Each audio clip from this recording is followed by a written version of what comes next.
Hello everyone, welcome back to my YouTube channel and welcome to another day of the 21-day yoga challenge. Today's posture is Baddha Konasana, or the butterfly pose as we know it. A lot of us know that if you have to do middle splits, then this is the pose for you. It's a very good hip opener. It can help you open up in a lot of postures, and if you have any mobility issues on your knees, then this is the pose for you. So let's see how the pose is done.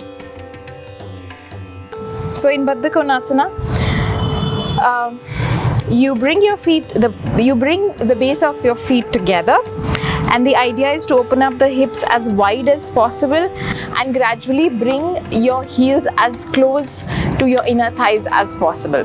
Now, so when you start, you might be somewhere here, and that's completely okay, because in this video I will teach you the drills you need to learn to come all the way down on the floor. So if you're a beginner, if you never attempted this pose, there are two options for you. We can do this pose passively, where if this is where you are, you stay here, use the blocks underneath to straighten your back and ease yourself in the posture. Once this is comfortable for you, we remove the blocks and start using gravity to come all the way down. And if you want to speed up the process, the easiest way to do that is to clap in butterfly. Now when I say clap in butterfly, that means initially there's not going to be any noise, but as you keep doing it every day, eventually you will reach the mat and then you'll be able to clap in a butterfly. And this is the only way to do it. Now, if you think you're going to do it for 5-10 reps and that's okay,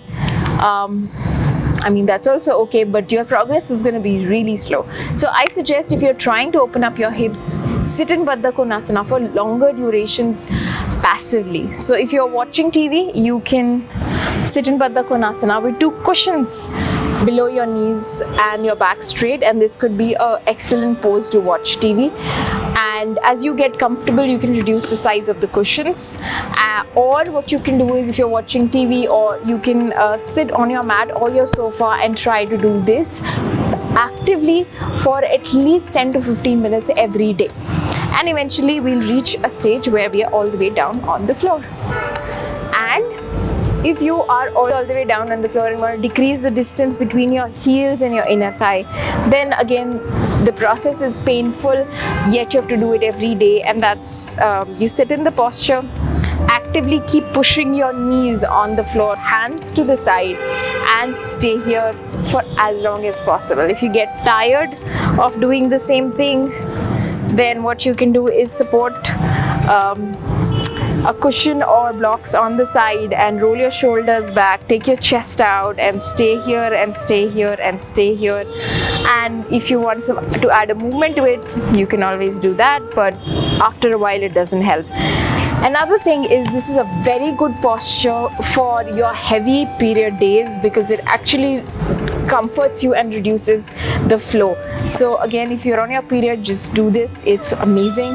Also, if you are expecting, this is a great posture for you. Another variation of opening up your hips in the same pose is extending one leg on the side like so, and giving it a little bit of a movement. Again, it'll be painful in the first couple of times, but eventually you will be able to get the full hip rotation like so. And if you try it on both the sides, you'll see that it's really beneficial. I hope you enjoyed this video and you will give this pose a try, and I'll see you tomorrow with another pose and another challenge. I'll see you next time.